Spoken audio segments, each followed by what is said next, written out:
there's anyone that's telling you you're too grown to be living with your parents, cut them off. Because in this economy, there's no way. Your body's fighting to keep you alive, happy and healthy. Bro, your white blood cells are literally soldiers fighting for you every single day, and the least you could do is be kind to it. What's going on, guys? Why are you guys wishing a man on me? Wish me like a 100K paying job, a GLE, like something, guys, something. A man? What am I gonna do with a man? Look hard from my aesthetic. Keep my conscience clear, that's why I'm so magnetic. Manifested, I finesse it. What is up, guys? Welcome back to my channel. If you're new here, hi, my name is Petelina, and today we're doing a sit-down Sunday. As usual, I asked you guys to ask me questions on Instagram and on the anonymous link thing, and today we're gonna answer them. I have a drink with me, but like I also have lip gloss on, so I'm not gonna drink it. But anyways, let's get into the questions because we got quite a few. I'm not gonna answer everything. I tried to merge a lot of the questions into like one answer, so that's what we're gonna do. So let's get started. Okay, so we're just gonna get into the questions. If you guys see me looking down, it's because I wrote some of the questions down on my notepad because my phone would be recording and I couldn't read like the questions out loud. But let's just get into it. I'll start with the first question. The first question I got was tips on dealing with the feeling of inadequacy in the workplace, and I can 100% resonate with this question because I can't imagine the amount of times I felt like an imposter at work. Mainly because I've always worked in a field that wasn't directly what I studied. But the one thing I would say to this person is, especially because it's a woman, and this is advice I got from one of my bosses when I first started out in corporate. He basically just said, you're at the table for a reason. Don't make anyone make you feel like you weren't hired for a reason, like you aren't qualified to do a certain job. And another thing I always say is, let your work speak for itself. Like there's a lot of things people can talk about, but if your work is up to par, they can never say anything. They can say they don't like you. They can say you have an attitude, they can say you're rude, but if you do your job and you do it well, no one can ever take that away from you. I also just, like, as a woman, it's really difficult because you're constantly put down, but I also try to remind myself that, you know, people don't know you on a personal level at work, so a lot of it is really just projection. Sometimes people feel like they're not in the right work environment. Sometimes people are afraid that you'll take over their work, but honestly, if you really put it down to it, you're there to do a job and go home. Like, don't let any of that work politics get into the way of you doing your job, and just be the baddie that you are at work, and don't let people make you feel like you aren't deserving of it, especially if you're hardworking. And I feel like a lot of women are, so don't let people project onto you. So yeah, the next question is also work related. The question was, how do you break into the creative industry? And I love this question because I feel like people don't ask me like, they don't ask me like deep questions. I think people ask me like very surface level questions, and that's fine. But I like this question because I am someone that also broke into the creative industry. So I think I can give like a little bit of advice.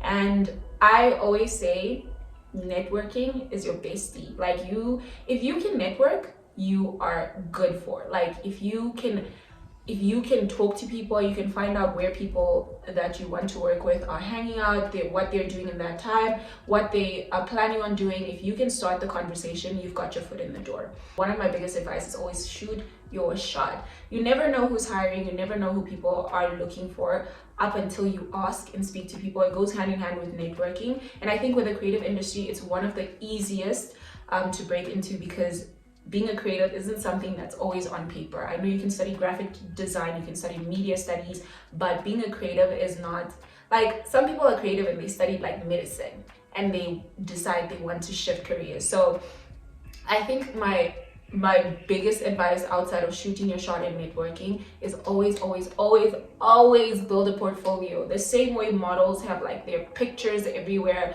the same way graphic designers will have a portfolio of their work. If you have something that you've done that is in the creative industry, put it on a little website. My website is literally Wix. I use Wix, and all of my like previous work is on there, and the things that I've done, and you will be able, like, it's just an easier way of saying here's my CV without making people tired of reading through, like, you know, what you've done. I have a CV that I apply with, like when I apply for jobs, but I also have a portfolio that kind of lists all of the stuff that I've done, kind of gives people like an inside look of what you can do or what you can bring to the table. So when you're shooting your shot, they can kind of flip through like what you've done and easily access like the work you've done. So that is, build a portfolio, put it on Instagram, put it on a site, put it on your, like a link in your bio, just put it out there. I saw a tweet the other day that said, as a content creator, you don't have the luxury to be like mysterious and hidden away. You're supposed to put your work out there in people's faces,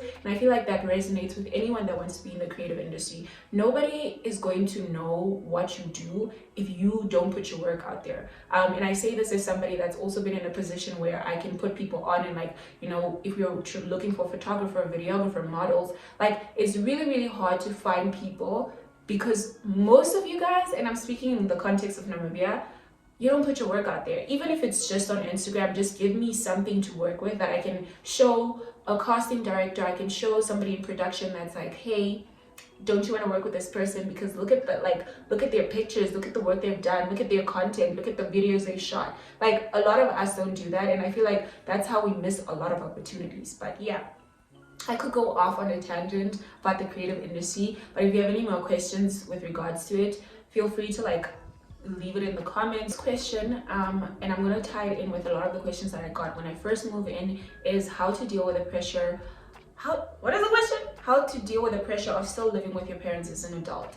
And I resonate with this question. I relate so much, because before I moved, I felt like, oh my God, I'm growing up, but I'm still living with my parents and all that stuff. And now that I've moved, like, if you don't have to move, don't do it. That's my biggest advice. Stack up your money at your mama's house when you're not paying bills, when you're not responsible for anything. I always tell people, like, I would have loved to stay home, but it wasn't like an option for me at the time, because just the amount of money that goes into rent, moving out is expensive. Living alone, or even just living with a partner or like a roommate, it's expensive. You don't know how expensive things are until it's all on you. So don't let that pressure get to you. And I get it, because some of us like are not privileged enough to like live at home for as long as we want, but it's just like, try not to succumb to that pressure. If you're in if you're in a safe home, if you're more than welcome in your home, always try to stay home for as long as you want. And I think the pressure of being an adult it's a tricky thing, because we are in a space where like the economy is so messed up that even building wealth, like, you know, trying to be independent, whether it's living alone or like, you know, growing your money, it's really hard. So I can understand that pressure, but try not to give into it, because it's a whole other playing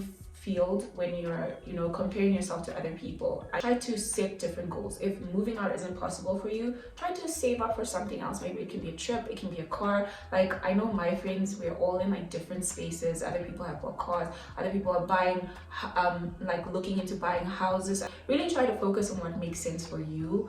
And if there's anyone that's telling you you're too grown to be living with your parents, cut them off. Because in this economy, there's no way. There's absolutely no way anyone is saying that to you. Next question I got is tips on struggling with anxiety. And I really like this question, because I have been going through it, okay? In terms of anxiety, this year hasn't been like the best year. With anxiety, it's very tricky, because it's not something like, some people deal with it every single day, and other times it's just something that triggers you and it goes off. And one of my biggest tips is to start with therapy.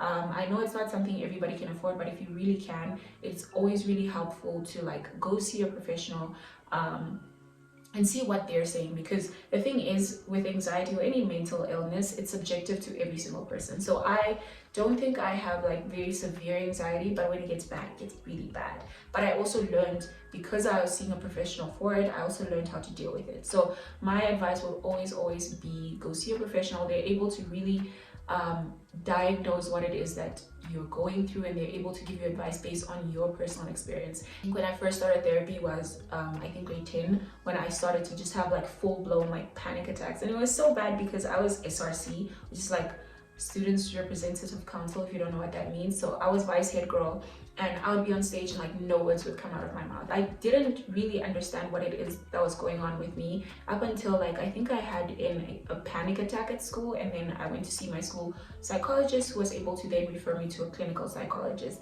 and she was able to tell me like, hey, that's okay, it's okay, people, like it happens to people. Because at that point I just thought like I was underprepared. I was also going through a lot of pressure that made me build up so much anxiety. So it was really nice to have a professional tell me, you know, reassure me that, you know, there's something that you can work on, and show me how I can work on it. Another tip with anxiety is I do a lot of grounding exercises, something I learned already in high school with the school psychologist, which is basically just like breathing exercises, acknowledging what is around your environment, and being able to, you know, kind of bring you back to earth. Because a lot of what happens with anxiety or panic attacks is like you kind of dissociate, where it's like you start to think, like you start to make a reality out of something that's not there. One thing that happens with me, and it's literally choking me up as I'm speaking about it, is that I forget how to breathe. And it's a very dangerous thing, because it can actually become a medical emergency because you forget how to breathe. So it's really helpful to be able to like have those exercises and know what to do in that situation. It also helps to have like really calming meditation music. It goes hand in hand with it. Another thing I do is I use rescue drops. So I use rescue drops. Can you guys see them? It basically just says, it's called Natura Rescue Spray. This is a spray. I also have the drops, and this is just says for shock, anxiety, and sleeplessness.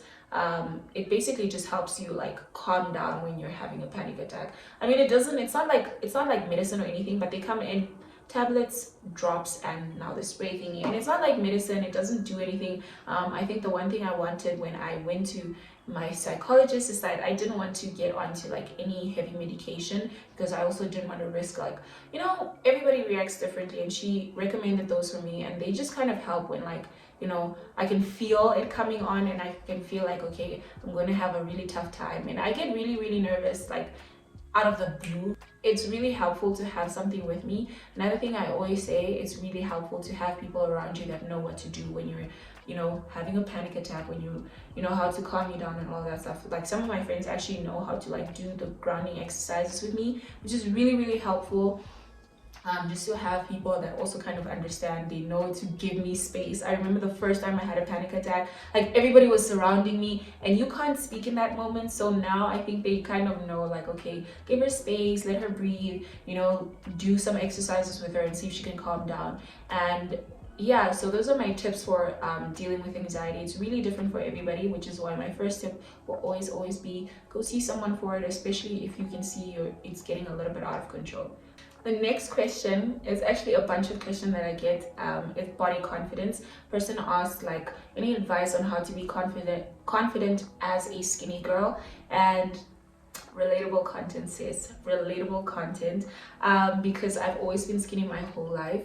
Like I can completely understand why this would even be a question, and it honestly breaks my heart, because I remember just how difficult it was to find yourself, and how difficult it was to be confident around people that are telling you like, oh, you don't eat enough. Like I've gotten all of the questions every single time, so I can completely understand.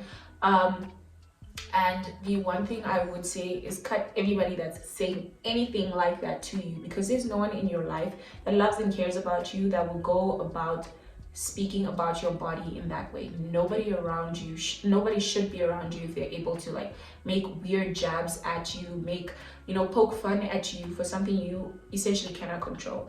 Another thing I always try to remind myself is that everybody's body is different. This is something I always understood as a kid, which is why I never understood what people meant when they were like bullying me and telling me I'm too skinny, because I always kind of understood that we all came out different.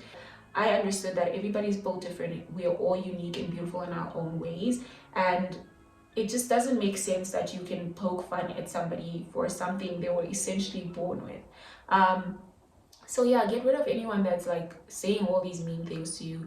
And then the next thing I would always say is, despite what everybody's saying, the only words that really matter are the words that you say to yourself. It's cliche, but it's honestly the truth, because I realized like a lot of the things that I was internalizing when I was being bullied, or when I was in a space where people were saying things to me, or the things were like, I would come home and I'll be like, yeah, maybe you are too skinny. and maybe you aren't like, you know, you're never gonna grow into your body or whatever. Like those were the things I was repeating myself, and then they started to actually feel like it's true. I know a lot of us, when it comes to body and weight, it's a whole layered thing because it's society, it's patriarchy, it's so layered.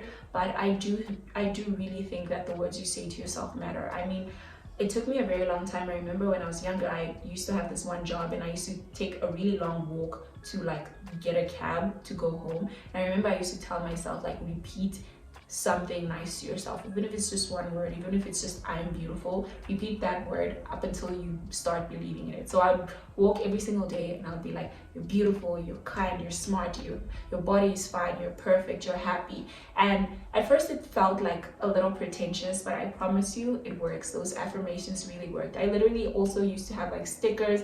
Even to this day, I say something nice about myself every single day, and that really helps. It sets like the tone for your day, really helps you get out of your head a little bit.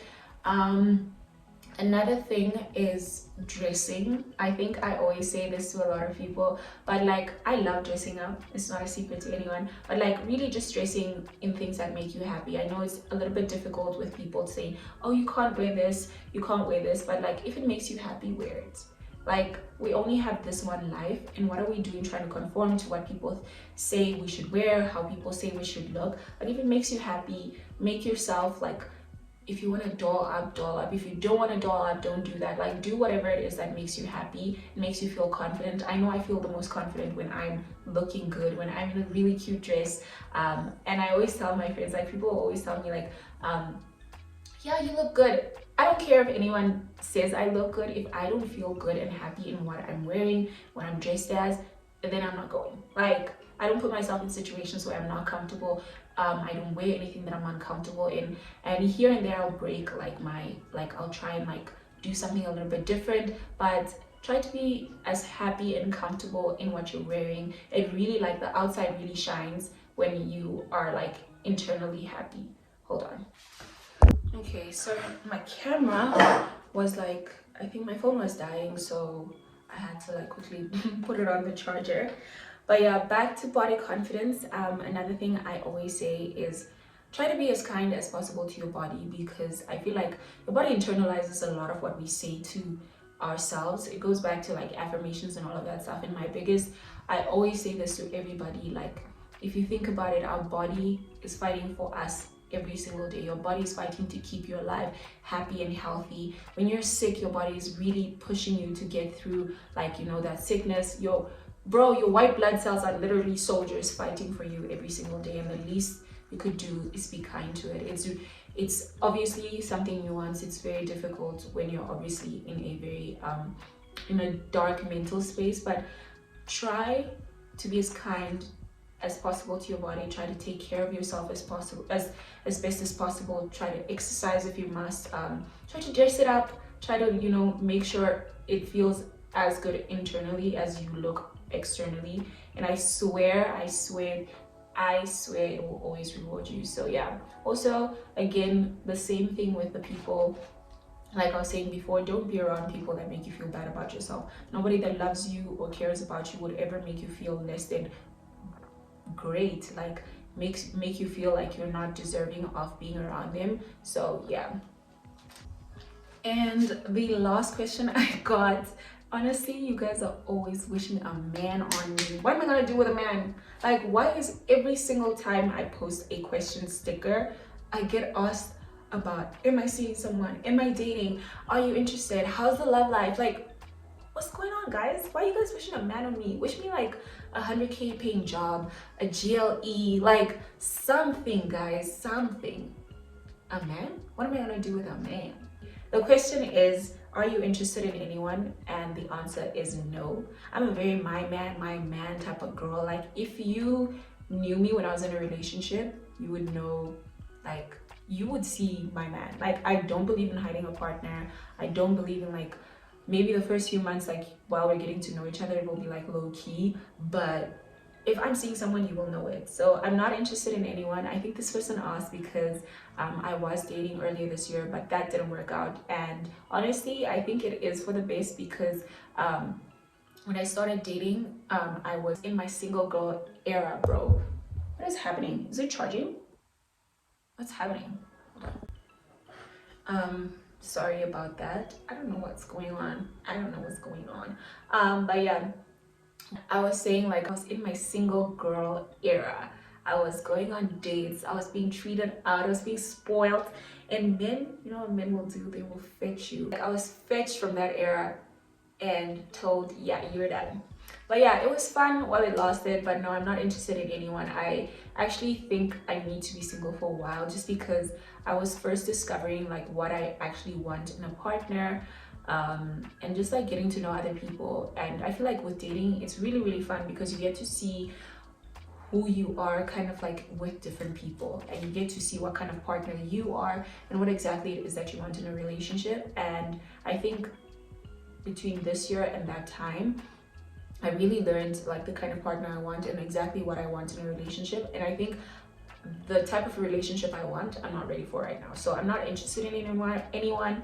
Haven't really been speaking to anyone recently. So yeah, if you're asking this because you're interested in me, yeah, good luck. It's not. Yeah, good luck. It's not the time. Okay, I feel like I have very important things to focus on and put my energy into, and dating is just not a priority for me right now. And that is the end of the video, guys. Thank you so much for all of the questions. I hope I got to answer a majority of them. I know I try to put everything together so it's not like question by question by question, and it makes it like really lengthy and repetitive. So I hope you guys enjoyed this video. Thank you so much for watching. I love filming Sit on Sundays because I like get to talk to you guys a little bit more. And if you guys have any other questions related to any of the topics or even something else, I would love to hear them, so leave them in the comments. Love to engage with you guys, and yeah, I will see you guys in my next video. Bye.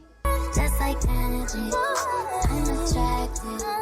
I get everything I want 'cause I attract.